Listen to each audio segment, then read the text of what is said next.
Hello, everybody, and welcome to another edition of the Zone Star State podcast. I'm Matthew Brune, and joining me once again is Ishmael Johnson. And Ish, it is April 18th. We got another off-season podcast, more transfer news to cover. How are you doing today?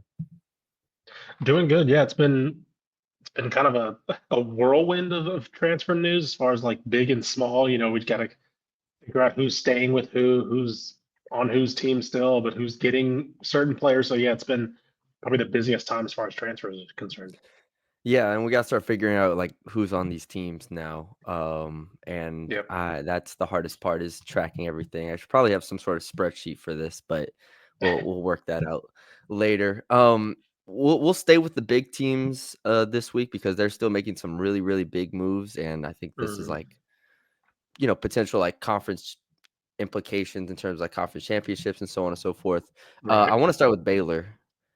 Baylor men's basketball. We talked a little bit about the women last week, but they have turned over their entire roster, like Yes, they 0 to have. 12, 0 returners are back. And I tweeted this. I was like, good for Scott Drew not being scared of a complete reset, because I think a lot of Yep. coaches at his level would be like, "Ah, I can make it work. I can figure something out. Mhm. Like we can do this again. I just need a couple pieces." Like, no, top to bottom reset, no returners.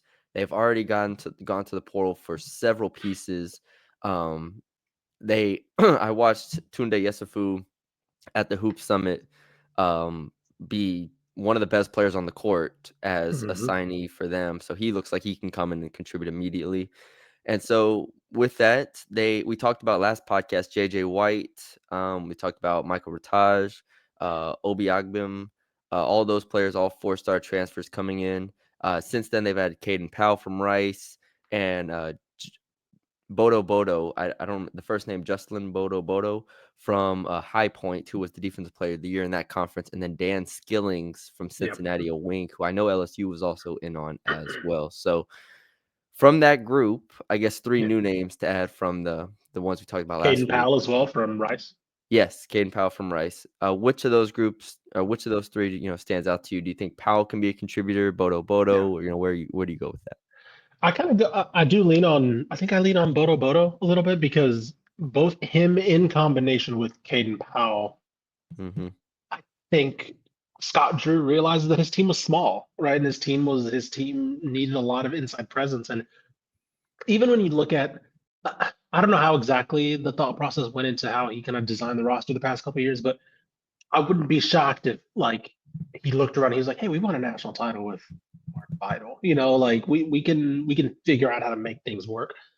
But and I don't think it's as simple as that, but like I do think that he didn't. I think they underestimated how much size would play a factor in Yeah. the fact that they didn't have guys over 6'9", right, over 6'8", really.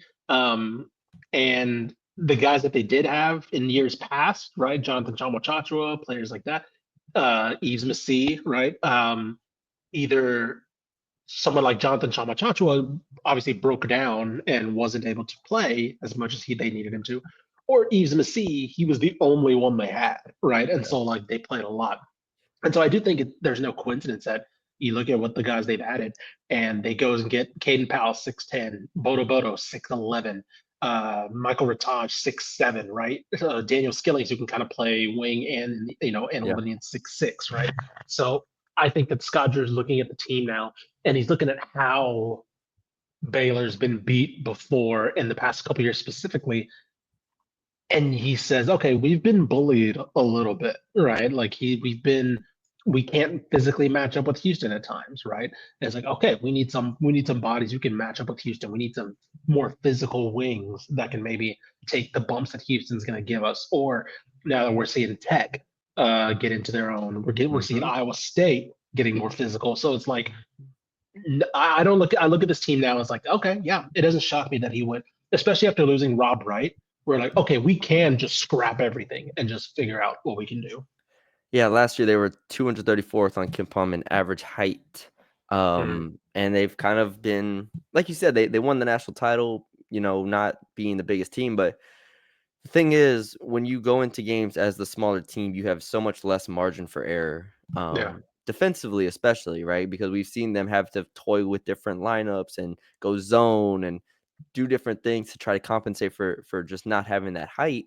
Hmm. And when you add a guy like Bodo, who is a pure shot blocker and who is Yeah. 6'11", that can finally, like, clean up mistakes, it's a huge, huge difference.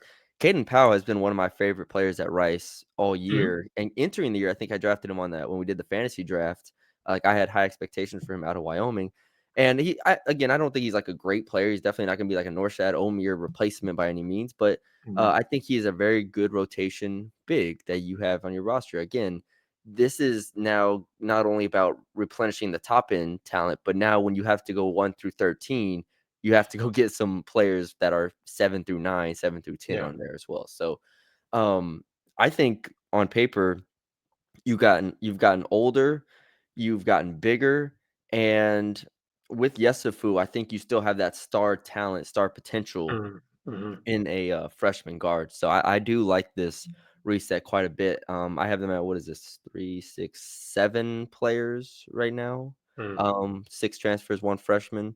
So they still have plenty of work to do, but this is a really good start. On 3, 5 of the 6 transfers are 4 stars. Caden Powell's the only one who isn't, but he's not far off. And so, Right. I mean, that's a really, really good haul to me to start things off with for Baylor. Yeah. Let's move to Texas Tech Let's do it. because this is like in every sport, Texas Tech is winning the transfer portal, and I Yes. guess in basketball they are doing the same thing here. They not only retain JT Toppin, which we talked about. Darian Williams is exploring the draft and the portal, so on. Did we hear anything about Chance McMillan?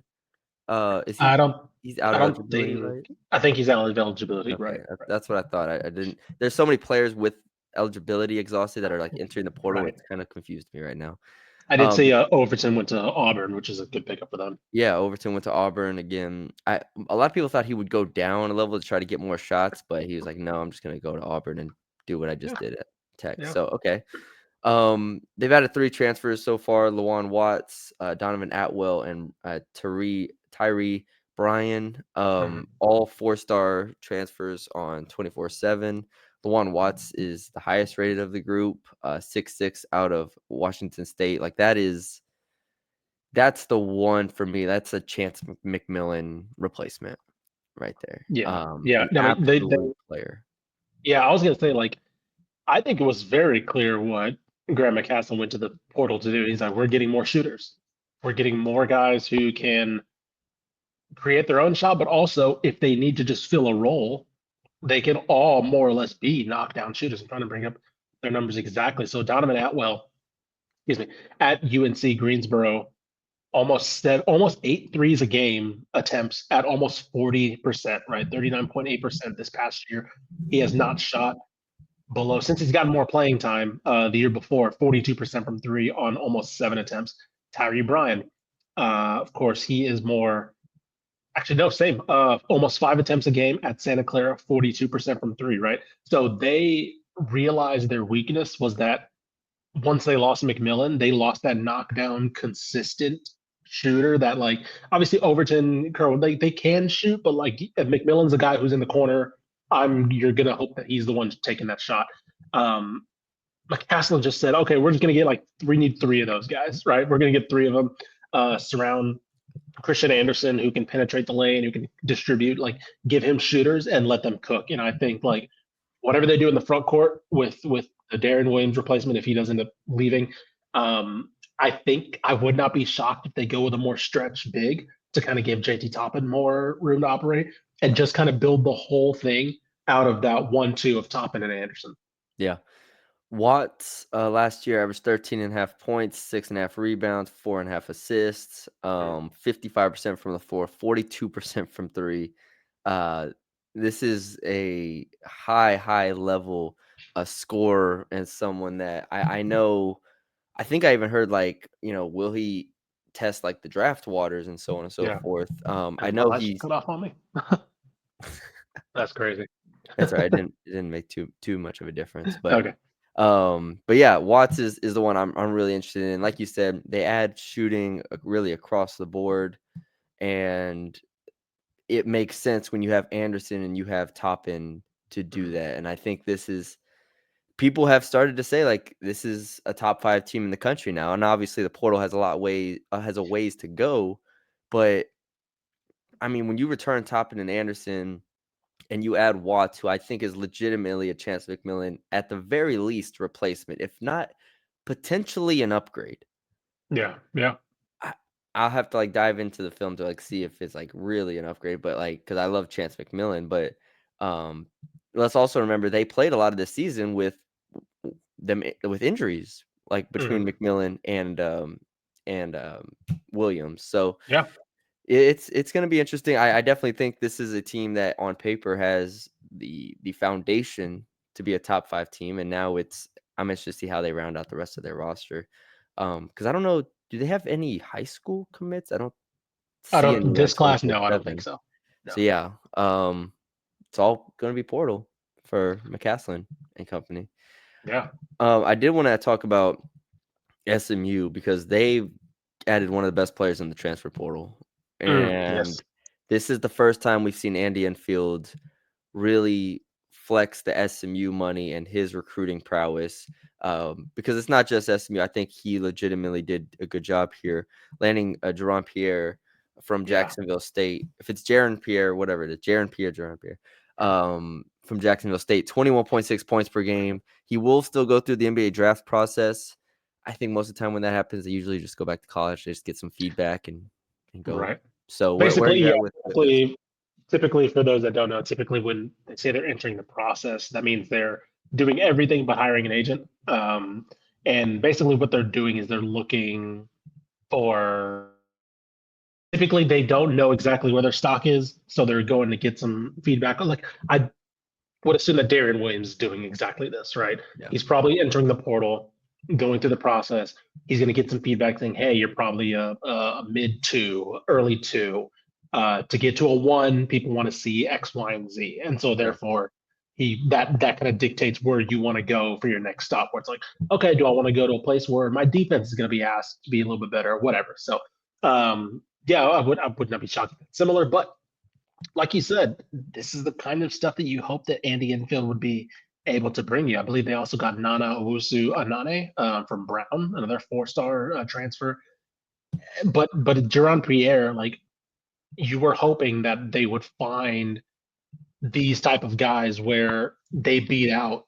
Let me see some of the teams that were in line for him, but they beat out some of the blue bloods just because they can money whip somebody and they have the power of having a team like Andy Enfield, right? Where it's like, or a player like a coach like Andy Enfield, who's like, oh, Yeah. he's put guys in the NBA. Like, yeah, let's. I'll go play for him, and you're giving me money. Okay, yeah, like SMU has the ability to do that now. We'll talk a little bit about that on the women's side, how they're hoping to replicate that. But yeah, this is probably his first big get for the Andy Enfield era. He was down to Ole Miss, Arkansas, SMU, and Auburn. Look, I mean, Um, those are teams that all made the second weekend, right? Other than SMU. So like you're more or less in the big leagues, and he chose SMU. yeah, like this is, and I do think they're able to sell him as opposed to those other 3. I think they're able to sell him as being the featured guard, which I Sure. think has to matter. Obviously, if you go to Auburn, it's kind of complicated. I do think he probably would have been a starter, but you know how Auburn will be talented again. Arkansas is going to be very talented again. Ole Miss will clearly have talent as well. So I think you're able to sell him as being the featured guard and kind of play off that. He was also in contact with Kentucky, Louisville, NC State, Hmm. Bama, Kansas, Texas. So I don't want to undersell this. This is the most impactful transfer in Texas to this point. Yeah, yeah, Like, I I think think he's so. legitimately, I mean, this is Pound for conference pound, USA of yeah. the year. I think in the state of Texas, this is the most impactful one. Like, JT Toppin returning isn't a transfer. Um, and yeah, I think SMU has the most impactful transfer to this point with Jaron Pierre. I think this is Hmm. huge for them. Yeah. 'Cause it's kind of Boopy Miller plus, Mm. like a better version of that, I think, with the scoring and the creation ability that he has. So Sure. it is going to be a step up to the ACC, but it's not like he's going to the SEC or the Big 12. I think he'll be perfectly fine there. Right. All right, A&M adds Mackenzie Mbako and this is their big pickup so far. And he is rated at 94 as a 4-star transfer on 3, transfer from Indiana. They also added Zach Clemens from Kansas, who didn't really play a ton there. Jakari Lane, who a 6-foot guard who's a 3-star transfer. So they've added some other players, but Mackenzie Mbako is clearly the big name here as a top 50 player in the portal. I'm interested to see how this works because Bucky Ball is so much offense, and I don't want to like just put him in a, put restrictions on what he can and can't do with his talent. It's just going to be interesting because I know Kentucky was in on him. I know Yeah. some other high level teams were in on him. He averaged 12.5 points, 4.5 rebounds, played 25 minutes. The 2-point efficiency went to 52.6%, and he shot 33% from 3.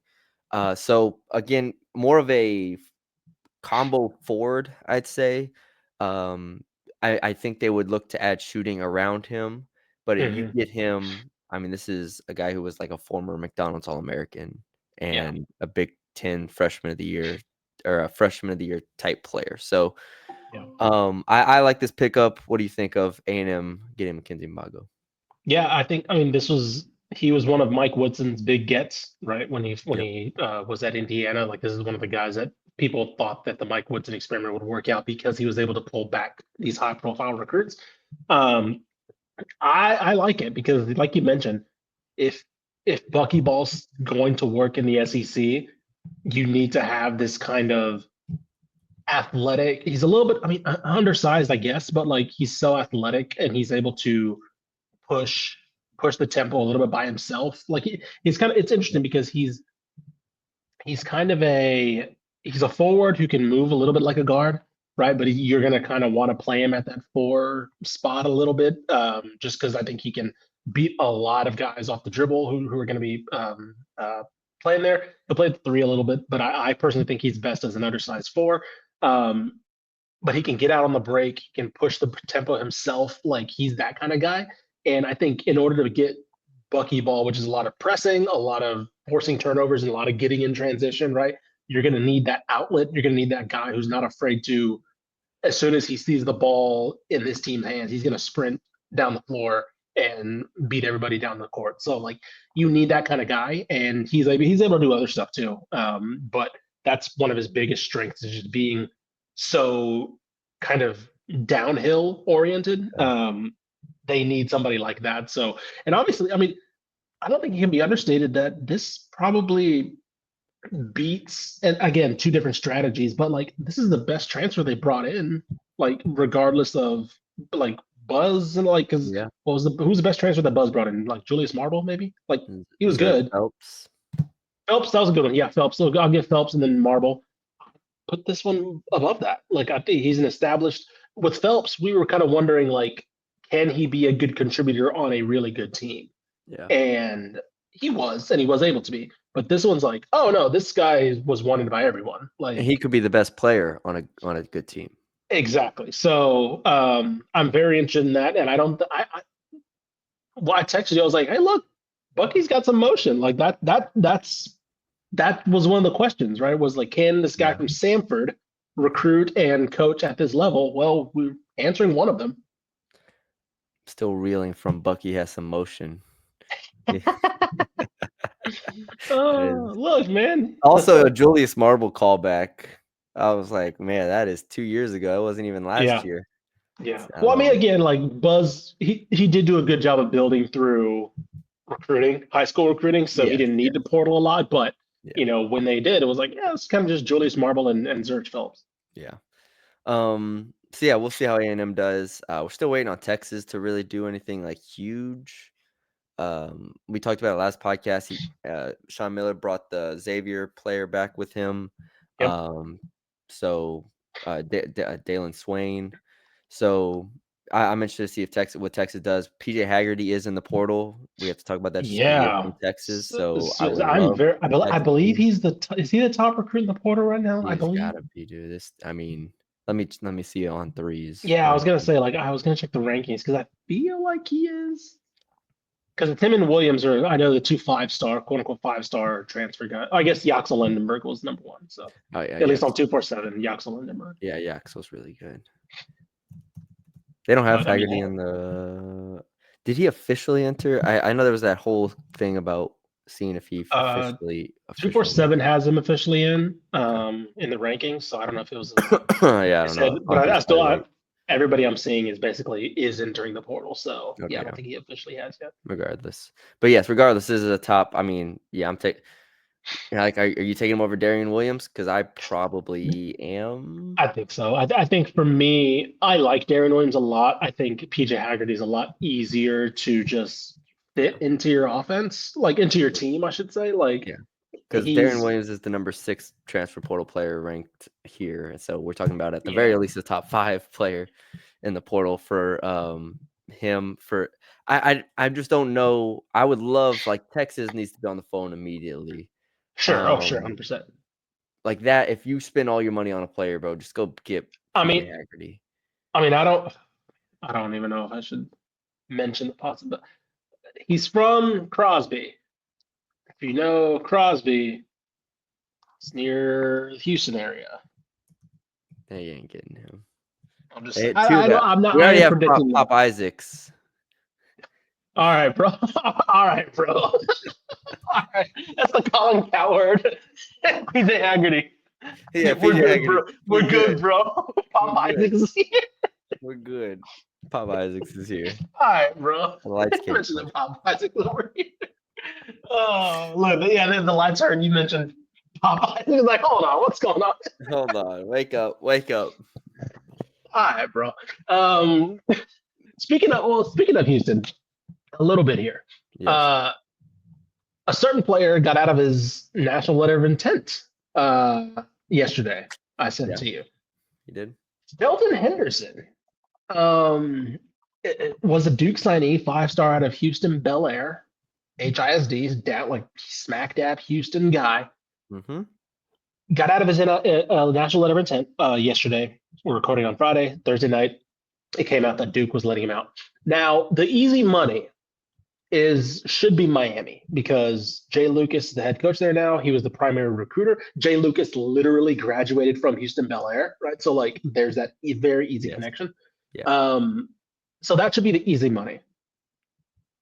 I would not be Shelton Henderson is a Houston guy. Like he apparently loves the city. Like he is a prideful. Like it was a big thing because again, Houston ISD Bel Air, not a powerhouse in basketball, right? But Mm-hmm. he led them to the state championship. They ended up losing to Duncanville, but that was a big point of pride for him.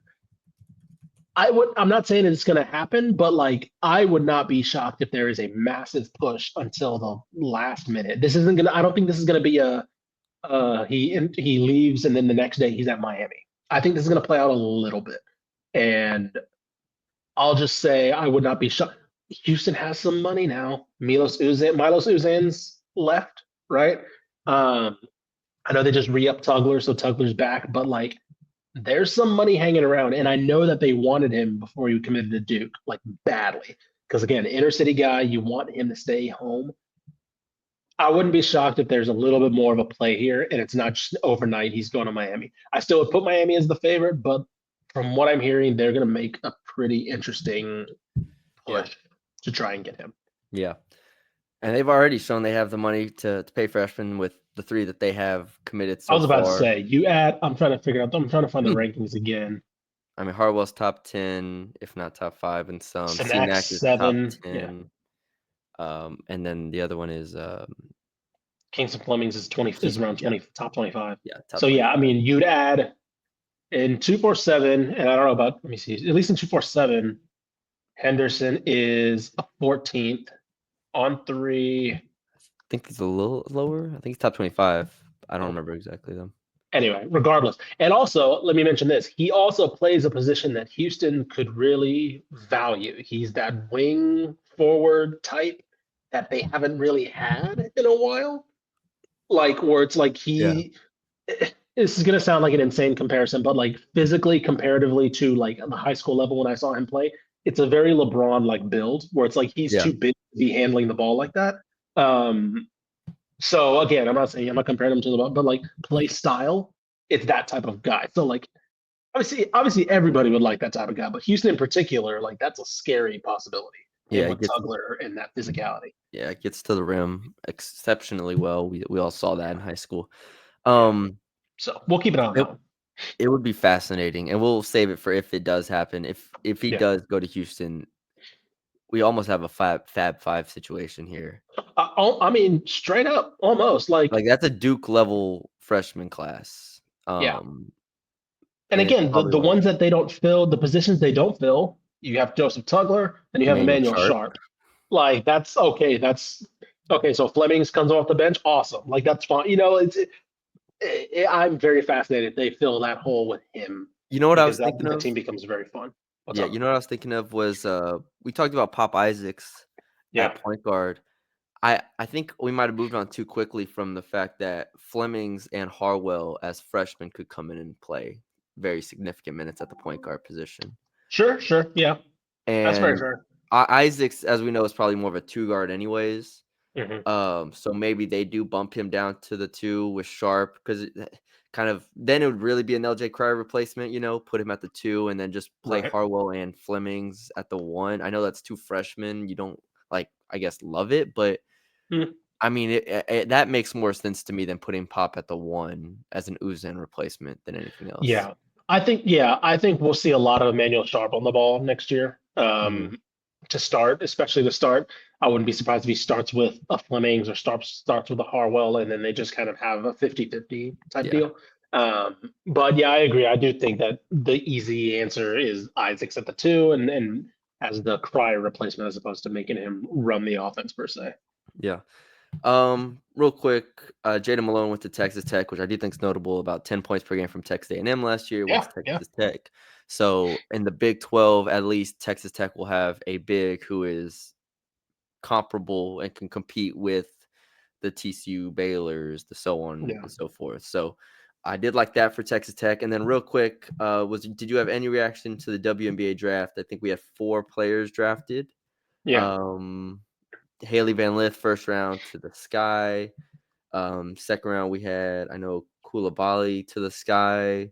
Hmm. And then third round, we had Madison Connor to Seattle and Aaronette Vonleh to the Wings. Yeah, I did like Von Lego on the wings. Of course, being up Hmm. here in Dallas, it's good. Again, the WNBA is weird. Like 60% of these players probably aren't going to make the roster. It's just how Yes. the nature of the sport is. But for somebody like a Von Lay to get the experience with that front court, right? Learn from Tierra McCown, learn from a lot of those players. But I mean, I think obviously the highlight's going to be Haley Van Lith at Chicago. That's a very, very fun team, reunited with Angel Reese now. Camila Cardoso now on that team. Like, that's a genuinely really fun team. And I'm very fascinated. Who they also got did they also get somebody else, or was that their first pick? That might have just They been got no, a Slovenian. yeah, the Slovenia who went right before her. But Yeah. still, like that's an interesting team. I have no idea if that team's gonna gel, exactly. But like I look on paper and I'm like, they also have Kennedy Carter, and I was like, okay, like this team's has some players, and I think I think it does slot into a pretty needed role, right? Because I think they got Courtney Vandersloot as well on that team. So like as like a Yeah. protege to her, kind of moving into that point guard role, we'll see. And you mentioned Koulibaly as well. Again, we'll see if she makes the roster. I think that they fit on the team on paper, and it's just about kind of again the nature of the sport is kind of showing enough to where you're worth gambling on over some of these veteran players who Yeah. have kind of maintained the hold on the league for a lot of Yeah. the time. Yeah. Obviously, the hope is, as the league continues to expand, more Yeah. players continue to make it and so on and so forth because the Yep. talent is a little more I spread out. believe Toronto is opening up soon because this was the first draft with Golden State, the Yeah. Valkyrie, and then I think Toronto's next year or in the next year after that. I couldn't remember, but Mhm. Toronto's next. So yeah, hopefully once these rosters open up more, we'll start to see a little bit more names like this. Because I think that was a couple years ago where like I mean some first rounders will get cut before Oh, training camp. yeah. Yeah, I mean, I'm a couple first rounders will be probably cut this year, even Sure. as Yeah, that's a good bad as it point. sounds. But Yeah. yeah, it'll be interesting. I did want to give them a shout out though, and our girl Paige is coming home to Yeah. Dallas. Yes, So finally. we We get you get, we get, tickets. I I think one of I my think friends in somebody I saw a Dallas. tweet I saw a tweet that said But close enough. Welcome back, Luka Doncic. I saw that. I saw that. I saw that.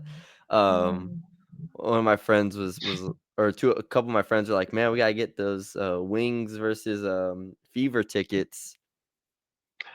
Good luck. Yeah, and the Good AAC, luck. man. Oh, buddy. I Good can let luck. me, I'm gonna look it up right now. I'm gonna see how much these are going for right now. I'm gonna Someone unfortunately be out of town, because that's state 7-on-7, literally the same day, which I'm very upset about. But yeah, that is. It was very funny that that game moved even before they got paid. It was like in February, where yeah. it was like, hey, by the way, this game is playing the AAC. It was like, oh, I wonder why that is. Let me see. Do they have on sale? Oh yeah, they do. They are on sale. All right, buy now. What do we got here? Oh Lord, let me see. These resellers are going crazy. I The was about to say these. WNBA, the days of the WNBA being those nice little cheap tickets you can get in on, and Ooh, okay, let's see. Get in price. Oh my, 255. Get in price. That's crazy, bro. oh my gosh, I think I can get That's a NBA playoff crazy, appearance for dog. less. That's great. Dude, I went to a Wings game, and again, this is at College Park, but still, that should warrant more. Yeah, Theoretically, it should be demand's more lower, expensive or because the it's a supply is smaller lower. venue. Yeah, Yes. I think I paid like $40 for my ticket. I think I paid $40, and we were like lower bowl because again, it's College Park, so it's like maybe 1.5 levels. Yeah. Um, let me see how much 100 level is right now for this game. $500, bro. Start saving up. Oh, bro. Start Oh, that saving is up, Ish. crazy, dog. You should just be a season ticket holder and then just sell them. These talented young players are ruining our game, man. Just They're making the game get them more out of expensive. here. And get them out of here. Cayman and Page, get out of here. I want to go back to College Park where I can get it for $30 and Seriously. sit 5 feet away from them. I wouldn't be shocked if when the Sky come, they move the game, right? Because like that's Angel Reese, that's Haley Van Lith. Like that's gonna be a thing too. Kennedy Carter's from Texas. Like that's gonna be a Yeah. thing too. There's gonna be multiple games I think played at the AC this year, Hmm. which is nuts. Interesting. Yes, that's great. All right. That's all we got for y'all today. Yep. Covered the latest transfer portal stuff. We'll be back next week to do some more. Probably start having some guests on here to talk about Yep. different reporters on to talk about their teams and transfer portal and stuff like that. So stay tuned for all that. We appreciate y'all for joining us. Leave us a 5-star rating and review wherever you are listening, and we will talk to y'all later.